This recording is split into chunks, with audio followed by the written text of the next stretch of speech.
Welcome back, everybody, to another episode of the Sacred Femme Alchemy podcast and another episode in the series of the Shakti Soul Sessions.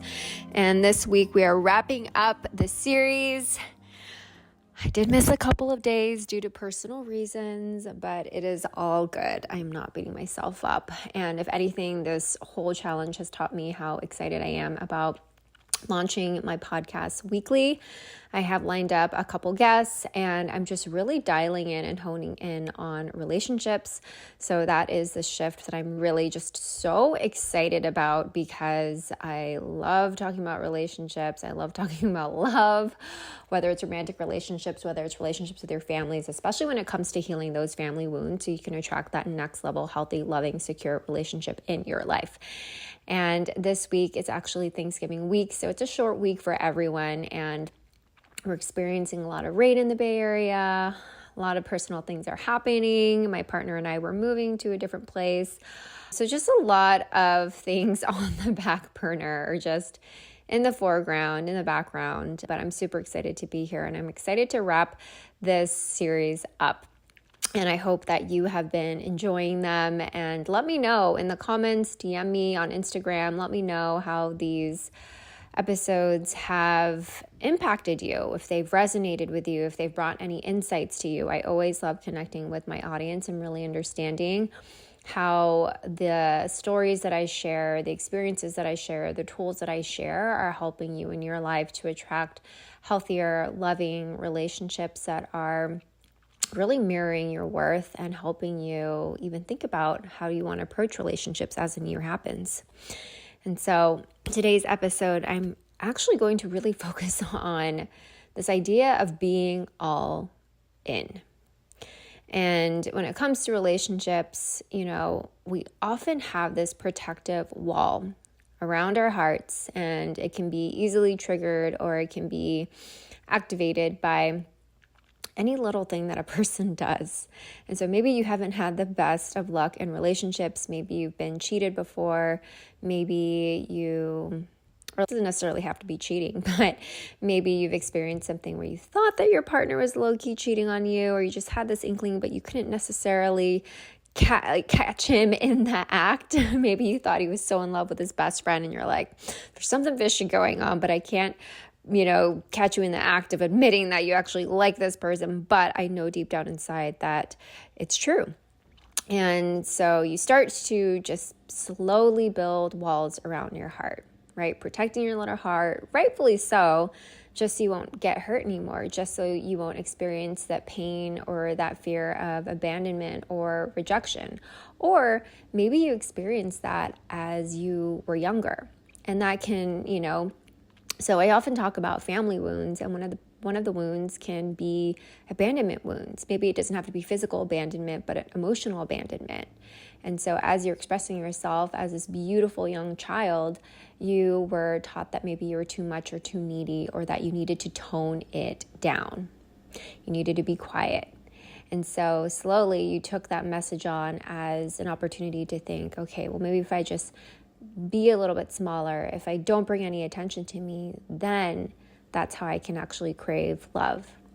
And I don't want to be abandoned. I don't want anyone to not love me. And so I am just going to either one, protect my heart and just be super avoidant and not share any of my feelings that are coming up, because that gave me horrible results as a kid. Or you can think about it as, okay, I just don't want anyone to leave me, so I am just going to protect myself. I'm going to be this neutral person. You can be whoever you want, and I'll just shapeshift into who you want me to be. And so it often shows up and manifests in different ways in our lives as adults. And when we think about relationships, maybe we went through this just really difficult heartbreak where we were so in love with someone and we felt like the rug just got pulled under and they completely changed who they were. And that often happens in long-term relationships, especially in marriages. One person often has this midlife crisis and all of a sudden it's just, okay, we're not the same anymore. And, and that's why I think it's so important, even we have some semblance of knowing who we are before we get into a relationship, or just actually understanding what our values are, right? And sometimes they may change, and sometimes that's just part of life where you're continuing to grow on a parallel path, or it starts to diverge. And so what do you do at that point? But ultimately, at the end of the day, when we choose to protect our hearts, it's because we are protecting ourselves from any type of feeling of pain, discomfort. And anytime that there is this threat that we see, especially in a new open relationship, this budding relationship, we tend to stifle the relationship and prevent it from being and growing into a relationship that could be something great. And so I often see this a lot with one-on-one clients that I work with, especially when it comes to getting back out there and dating again. And so this episode is going to be about what happens when we start dating again and we have those spidey senses of, oh my gosh, I feel like something is wrong. And so we don't know how to differentiate, like, what is a red flag versus what is my triggers just coming up, trying to protect me and creating more walls around my heart. And if we catch it early on, we can sometimes see, okay, no, it's actually a red flag. Or we can say, no, it's actually your triggers that are being activated right now, and your wounds are being activated right now. And it's how we can actually help you move forward so that you can explore the relationship as opposed to shutting down. As opposed to shutting down a relationship that could potentially be something really fruitful for you, something that you've been really desiring, where you want that mutual support from someone, where you are experiencing life together in a really beautiful, healthy way, supporting each other. And that's the worst part, right? It's that our triggers are there to help us because it helps us, against any type of threat. But at the same time, they can actually be really harmful to us when they block us from the things that we truly desire. And so it's up to us as we do inner work, as we work on our spirituality, as we work on it, or just knowing who we are at that level, that mental, physical, spiritual level, to allow us to move forward, to allow us to think that we can conquer anything and that our blocks don't have to impede us from the things that we truly desire. And that's the work that I do in my one-on-one. And so, oftentimes what will happen is, especially in a relationship, especially if you've been hurt before and it's not your first one, you will tend to walk on eggshells. Or maybe it's, for example, like super hot and heavy and you're thinking, oh my gosh, this is amazing. But when it all of a sudden gets very real, you don't want it anymore. How many of us have felt that? And I too can attest to that very sentiment, that experience, and that feeling. Because oftentimes when I used to date, if someone actually showed genuine interest in me, I just thought, one, subconsciously what was happening, or actually, no, I'll talk about consciously. Consciously, what I would do is just think, ew. I would think, ew, okay, no, that's it. They just want me and that's it. Okay, maybe something's wrong with that. See, and subconsciously what was happening was I didn't think I was worthy enough, right? That was my inability to receive actual love and attention and affection from someone because I didn't love myself and I didn't think I was worthy enough of that. And so that's what it actually looks like when you're actually dating. So anyone that shows genuine interest, and sometimes you'll talk it up, especially now as we think about Neo-Tantra, of like, oh, there's not enough polarity in the relationship and it's just so easy and I don't even know why I'm talking like that. And then that's what will happen. We'll start to think, okay, I'm just not attracted to this person because there's no sort of push and pull. When in reality, maybe the push and pull that you're used to is hot and cold because your parents had a very volatile relationship and that's what you know. And so I really invite you, and I guarantee this, that the more you start to heal on yourself, the more that you start to heal your family wounds, the people that actually like you and don't play games with you, those are the people that you're going to become attracted to. Because consciously, you don't want to say, oh, I love the hot and cold. But realistically, if you had someone that just didn't play games with you, that just showed genuine interest, could you actually handle holding that type of energy of someone who was pursuing you and feeling worthy enough at the same time and not freaked out by it, feeling unworthy? Like, I actually remember very clearly I was in New York, and this was after I had dated my ex. You know, I had this guy who was willing to take me out and, you know, take me to this fancy dinner. And I called my girlfriend up and I was freaking the F out. And I said to her, oh my God, I don't want to go into the restaurant. I don't want to go into the restaurant. This guy seems really good on paper. It's a job. What a fucking bare minimum. He has a job. He texts me back. It's, girls, we gotta fucking lift the standards, okay? That's just normal human being fucking behavior, right? The same types of behaviors that we expect in jobs. Okay, you can't just not show up your job. You have to call in sick. You have to be available. Expect that from a person who you're fucking dating, okay? Don't just say, oh, maybe we have plans today. I don't know. It's like, I think if you had an interview, you would know because it would be on your fucking calendar. So have higher standards. Have higher standards. I feel like we let a lot of people just get away with certain things, and that just becomes the norm. We have to collectively band together and be like, no, this is fucking not acceptable, and we deserve more, and we expect more, and that's it. You know? Okay, that was my little rant for the podcast episode. But I remember clearly calling my girlfriend up and saying, oh my God, I'm really nervous. I don't even know what I'm going to talk about to him. I'm so used to dating fucking losers. You know, and I laugh about it now. Like, this is, you know, funny joke, but at the same time, it was sad. It was sad, right? And I just remember telling her these things, and she said, you are worthy. Like, you have someone who is showing up, who is at the restaurant, chose a really beautiful meal. And it's not like the 10th date where you have to get a beautiful meal. It's like the first date. And knowing that, yes, I deserve to be in a relationship, or at least in a dating relationship, where we can have a conversation that we're not just, you know, obviously I'm like almost 14 years sober, but it's not just about going to some bar and getting drunk or like doing things at night. You know, I remember when I first got sober, people told me, don't do things at night with the people you date. Go out during the day. So you actually have some type of conversation. And that's why I actually loved dating in the Bay Area, because when you come here, you have basically you have to be super active. People are going to ask you to go hiking. They're going to ask you to go rock climbing or surfing or, I don't know, swimming, whatever. They're all very active here. And it's actually pretty normal to not drink when you go on dates. We treat Tahoe as if it's the Hamptons in the summer, but it's our winter.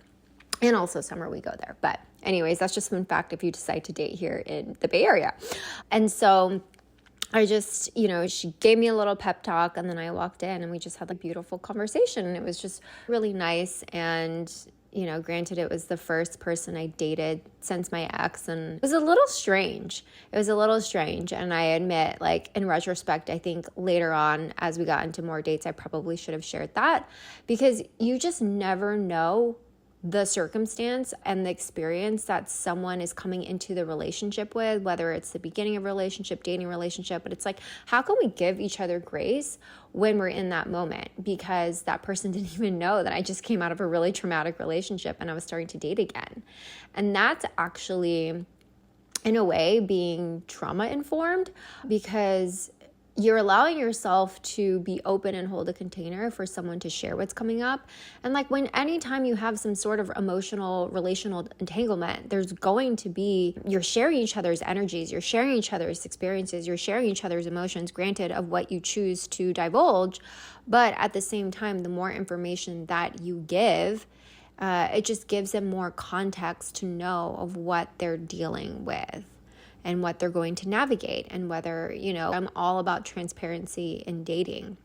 And it's not for the sake of, sometimes we'll think, okay, well, maybe we should just be mysterious and that will keep them longer. But I don't know about you, but aren't you kind of tired of that?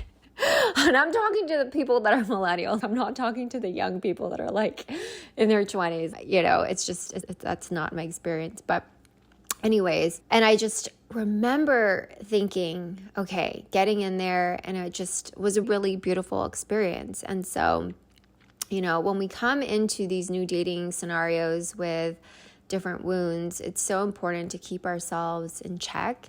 And I think it's very important for emotional hygiene. So creating a practice for yourself before you go out on the date. especially when it happens to be first dates, right? What kind of energy do you want to bring? And this is something that I noticed too. A lot of people, they say that they will want a masculine man. A true way to know that someone is masculine by the energy, not just like him fucking paying for you, because anybody can do that. You can also pay for yourself, although I know there's so much controversy around that. Interesting fact, my partner, he's Danish. I was about to say Dutch. He would have killed me. And in Northern European countries, they split it. They do Dutch. So that's an interesting fact for you. But that's not the way to tell if someone's masculine.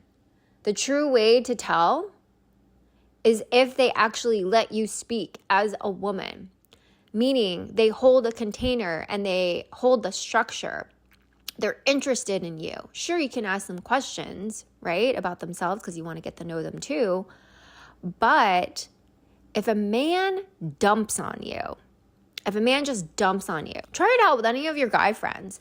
And it's not a form of deflection if they don't share all these different things, but notice how they can create structure and container. I've had a couple of friends where, and I'm like thinking of one in particular, where anytime I ask him certain things, like he just dumps.